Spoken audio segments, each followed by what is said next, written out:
premium pricing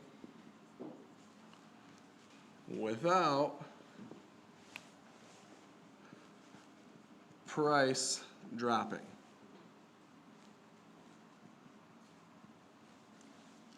So, rather than showing them this really high price and then selling to them for very, very low, what if we could show them this really, really high price, but tell them this is not what I'm going to charge you?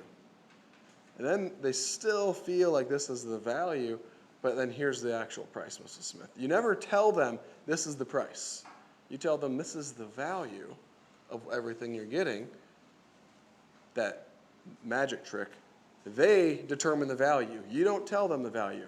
They determine that total value, but this is the price I'm giving it to you for. This is what we call our value stack sales proposition. This is how we sell.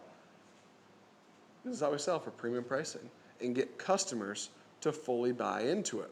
So for us, we have something, I think it's like 11 or 12 value stack propositions on our thing. Everything from warranties to, 911 phone center, right?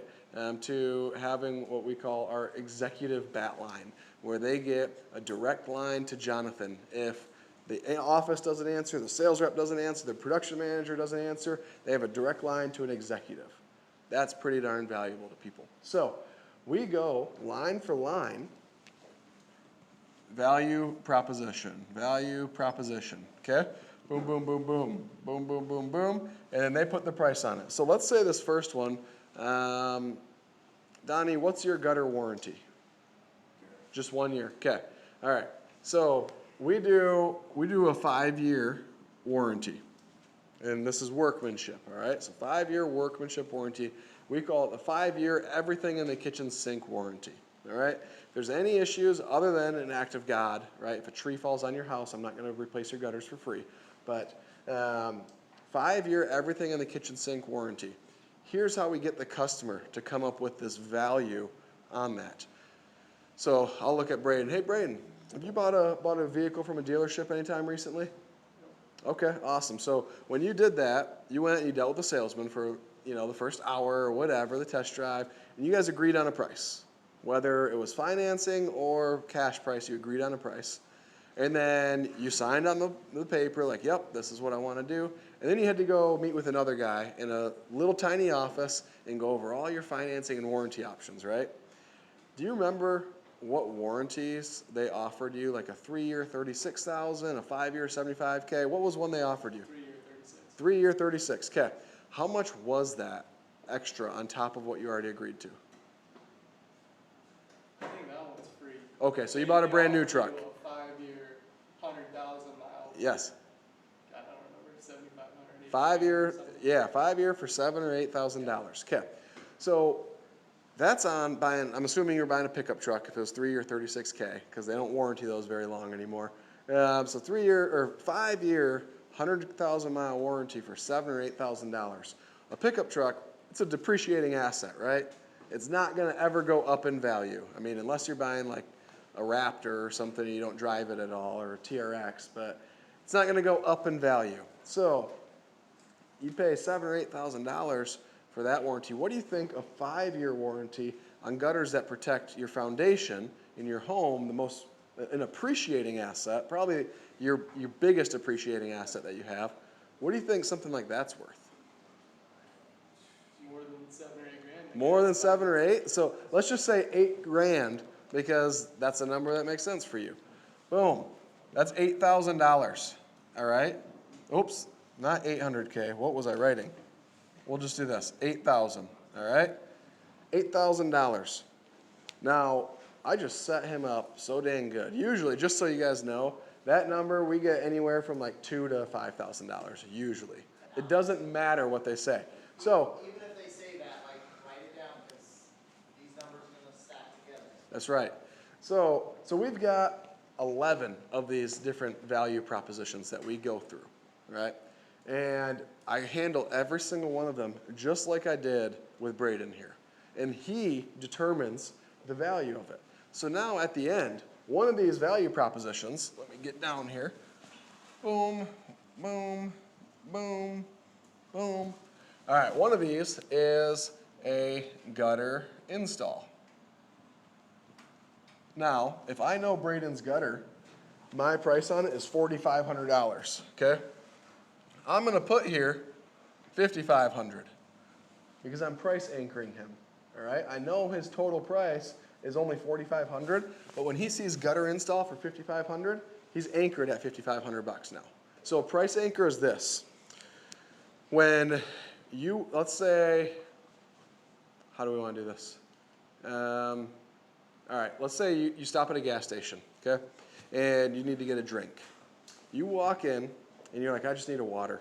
And the very first water you look at is a Smart Water, and it's a whole liter, and they want to charge you $4 for it. You're like, ah, shit, that's way too much money. And you find an Aquafina.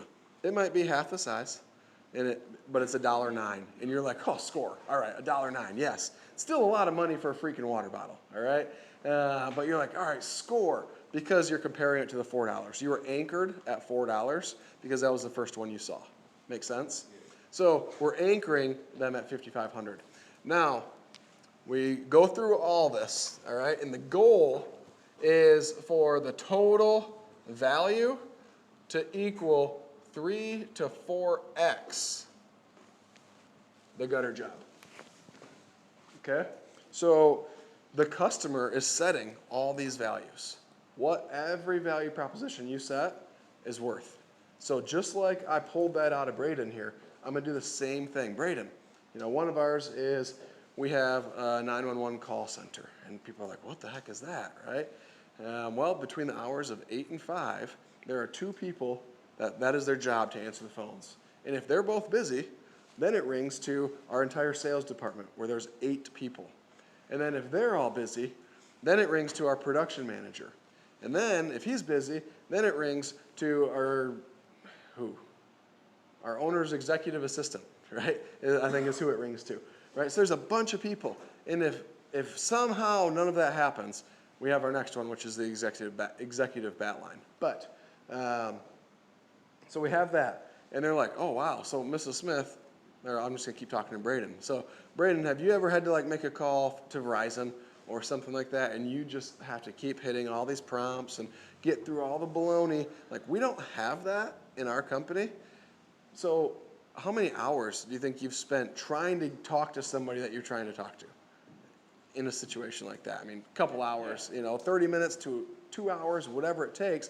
It's one of the most annoying things ever. So having all these people that you can talk to, not only that, but we've all dealt with a tradesperson who we could never get a hold of. They messed up, they were supposed to come back and fix this thing, and 3 months later and 30 phone calls later, they're just gone, right? And it's so frustrating. So we have this 911 phone call, I don't remember exactly how we label it, but it's 911 answering service. And what is that worth to you to be able to always reach somebody at our company? And this is usually under $1,000. Some people say $200, some people say $800, right? But it's usually under $1,000. But we just draw it out and it's his number. So he's setting this total value. So this total value should end up, if we're looking to be 3 to 4 times this, $16,000 to $22,000, right? That's huge. That's a huge difference versus what they're paying. So we get to the end, and I say, all right, Braden, now you see this total value number. I'm not ever going to try and charge you that much money. Okay, I am not that type of guy that's going to be like, oh, this is how much it is, and then keep dropping my prices. We don't do that. We don't believe in that here. We give you our best price the first time, and that is it. So, Braden, this is the total value that you determined on this whole gutter system that we are providing for you today. That's pretty darn cool, right? Now, I would never expect you to pay us $20,000 for this gutter system. I mean, let's just be honest. There are companies out there that will try and get that, but not us. 20 grand is a boatload of money for a gutter system. You can almost get your whole new roof for that price, right? Now, but what I can do your gutter job for is only $4,500. And they're like, oh, wow. So you're getting $20,000 worth of value for only $4,500. And they're like, holy crap. Because they just built that whole value themselves. It's not me telling them this is worth $8,000, this is worth 5,500. I'm not doing that. They are building that themselves. Everybody tracking with me on that? Get the customer to put a value on this stuff. So we're doing the exact same thing. This total value is exactly what Leaf Filter is doing at their top pricing. They're building very similar value, except they're trying to get them at the $20,000, and they're dropping down to $6,000 or whatever that is, right? It's dirty. We're not doing it the dirty way. We do all this. You can do this in an hour, opposed to 3 hours, right? So we don't run into that objection. And we've got actual real samples, and things are working the way that they're supposed to be. We're showing up professional. We have all the same things that Leaf Filter does, except we're not scumbags, and we're being honest with them. All right. So customers, once we implemented this, we'd run into, my good reps would sell at 50 to 70% always, but my average reps would be selling 30 to 40%. This was the great equalizer. Everybody's 50 to 70% now. Profit, you mean? 50%, 70% closing rate. So 5 to 7 out of every 10 jobs they were getting.